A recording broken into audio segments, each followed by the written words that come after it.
Hi, this is Mr. McGovern. This is the fifth video in the electric field series where we're looking at electrical potential energy.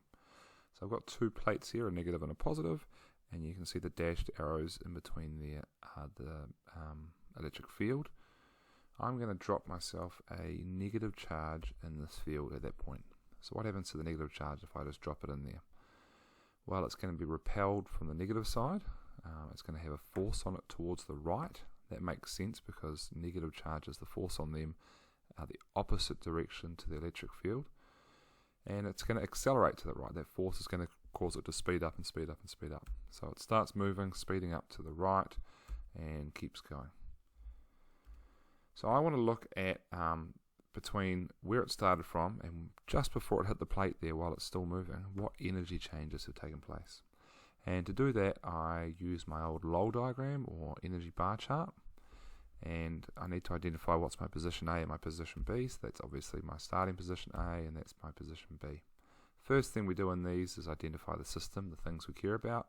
Sort of only two things here that seem pretty obvious: the charge itself and the electric field. So it's easier to start with this one and think about what type of energy it had at point B, where it's just about to hit the plate there. It's moving very fast, and so that is obviously kinetic energy. And so I can give it an arbitrary number of bars of kinetic energy, so I'm going to give it 4 bars. What type of energy did it start with at point A? So point A, where we placed it in the field, it wasn't moving for a split second, so we can say it had no kinetic energy.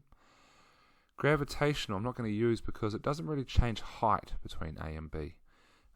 So we could call that the 0 point, and it doesn't change its gravitational energy at all. The other type of energy I've got is electric energy. Okay, this is energy stored between a field and a charge. And it seems pretty obvious that to make this balance, the energy equation balance, it's got 4 bars of kinetic energy. That had to come from somewhere.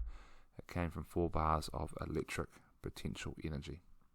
So we can use this graph, this energy bar chart now to come up with an equation. It's a very simple equation. The electric energy turns into the kinetic energy. Okay, energy is conserved in this case. We have a formula for electric energy. This is the first time you've seen electric potential energy, and that formula looks like this. So there's a couple of things here. It gets confusing because there's an E on both sides of the equation, and you think, well, what's going on here? It is a poor use of symbols, I have to admit, but this is what they've chosen to do, so you just have to be able to look at this and understand what each symbol means. So the delta E, triangle E on the left hand side, that means electric potential energy, what I was calling E subscript electric, or subscript EL. In the formula sheet you'll be given at the end of the year, they've got it as delta E, that's electric potential energy.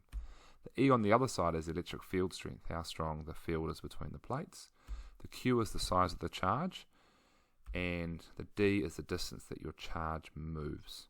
Now, going back to Q, it doesn't matter if it's a negative charge or a positive charge, because energy is always, usually we say it's positive, it doesn't have a direction. If it's an electron or a proton, we'll just call the charge positive. So what do you need to be able to do here in this topic on electric potential energy? It's really simple if you understand energy.